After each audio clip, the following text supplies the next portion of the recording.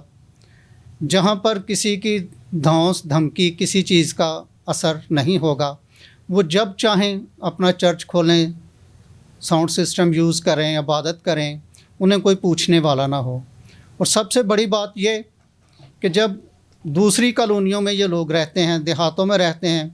تو موسٹلی ان کو جو زمین دی گئی ہوتی ہے وہ ذمہ داروں کی طرف سے دی گئی ہوتی ہے، اور جس کا خمیازہ ہماری بہنوں بیٹیوں کو بھگتنا پڑتا ہے. تو ان چیزوں کو ملحوظ خاطر رکھتے ہوئے میں نے انہیں ایک آزاد ماحول دینے کے لیے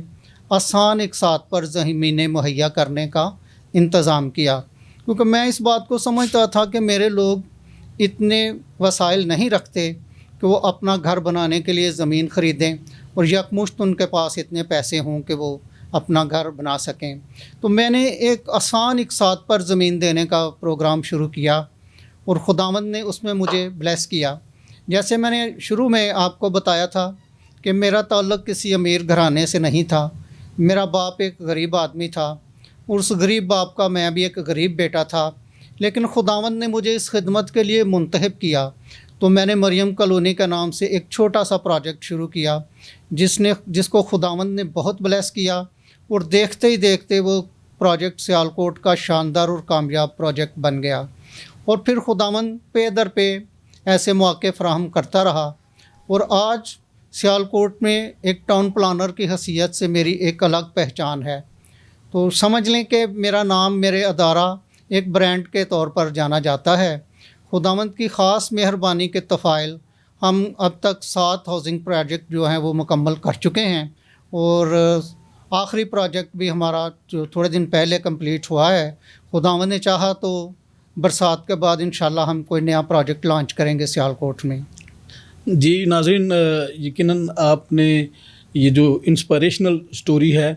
اور میں یہ سمجھتا ہوں کہ یہ بہت سے نوجوانوں کے لیے ایک موٹیویشنل سٹوری بھی ہو سکتی ہے کہ کیسے ڈاکٹر صاحب نے بچپن ہی سے اپنے والد صاحب کے ساتھ ان کی ہیلپ کرتے ہوئے اپنا یہ جو سیاسی، معاشی اور سماجی سفر جو ہے اس کا آغاز کیا، اور آج میں اس بات کا گواہ ہوں کہ خداوند تعالیٰ نے ڈاکٹر صاحب کو سیالکوٹ میں، پنجاب میں، پاکستان میں، بلکہ پوری دنیا میں ایک شناخت دی ہوئی ہے، اور وہ اپنی سیاسی سوجھ بوجھ کے حوالے سے، سماجی اپنی خدمت کے حوالے سے، اور بالخصوص انہوں نے جو اپنے لوگوں کے لیے ہاؤسنگ سوسائٹیز، اب تک وہ 7 ہاؤسنگ سوسائٹیز جو ہیں ان کو کمپلیٹ کر چکے ہیں، اور اب وہ 8ویں ہاؤسنگ پروجیکٹ کے لیے پر تول رہے ہیں۔ اور یہ اس وقت ہوتا ہے جب آپ اپنے کام کے ساتھ کمیٹڈ ہوتے ہیں، جب آپ اپنے ویژن کے ساتھ مخلص ہوتے ہیں، اور سب سے بڑھ کر جب آپ اپنے خدا کے ساتھ مخلص ہوتے ہیں، تو پھر خدا بھی آپ کے لیے راستے آسان کر دیتا ہے۔ ڈاکٹر صاحب، آپ نے بے شمار خدمت جو ہے وہ کی ہے، بے شمار کام کیے ہیں، کوئی ریگریٹ آپ کی لائف میں کہ میں یہ ایسے کرنا چاہتا تھا ابھی تک نہیں کر سکا؟ نہیں جی، خداوند کا فضل ہے کہ اپنی زندگی میں جو بھی چاہا، جیسے بھی چاہا، خداوند نے ان خواہشات کو تکمیل بخشی ہے۔ اور میں سمجھتا ہوں کہ میرا سب سے جو ایک کامیاب منصوبہ ہے وہ اپنے بچوں کی تعلیم و تربیت تھا۔ تو خداوند کے فضل سے ایک بیٹی پچھلے سال اپنا اس نے میڈیکل کا کمپلیٹ کیا ہے، ڈاکٹریٹ کی ڈگری، اور دوسرا بیٹا جو رشیا میں ہے وہ بھی MBBS فائنل میں ہے۔ تو میں سمجھتا ہوں کہ خداوند نے میری خدمات کے صلے میں، میرے کاموں کے صلے میں مجھے یہ خوبصورت تحفے دیے ہیں۔ آمین۔ کوئی پیغام آپ میرے ناظرین کو، نوجوانوں کو، ہمارے پارلیمنٹیرینز کو، ہماری سیاسی، سماجی، مذہبی قیادت کو آپ کوئی پیغام دینا چاہتے ہیں تو TTN کا پلیٹ فارم آپ کے لیے حاضر ہے۔ جی، میں اپنی قوم کو یہ پیغام دینا چاہوں گا کہ جب تک ہم ہجوم کی طرح رہیں گے، ایک قوم نہیں بنیں گے، اس وقت تک ہمارے مسائل حل نہیں ہوں گے۔ بہت وقت ہم نے گزار دیا ایک دوسرے کی ٹانگیں کھینچنے میں، ایک دوسرے کو نیچا دکھانے میں۔ اب وقت آ گیا ہے کہ ہم ہجوم سے نکل کر ایک قوم بنیں، اور ایک زندہ قوم بنیں، تاکہ جو مسائل ہم نے دیکھے ہیں وہ ہمارے بچوں کو نہ دیکھنے پڑیں۔ بہت شکریہ جی۔ ناظرین، آپ نے خوبصورت پیغام سنا ڈاکٹر صاحب کا۔ یقیناً ہمیں ہجوم سے قوم بننا ہے،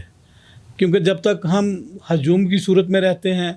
ہجوم کا مطلب شور شرابہ، بے ترتیبی، ضبط کی کمی، نظم کی کمی، لیکن جب آپ قوم بن جاتے ہیں تو پھر آپ کے اندر اتحاد، یکجہتی آ جاتی ہے، تنظیم آ جاتی ہے۔ تو جب آپ ایک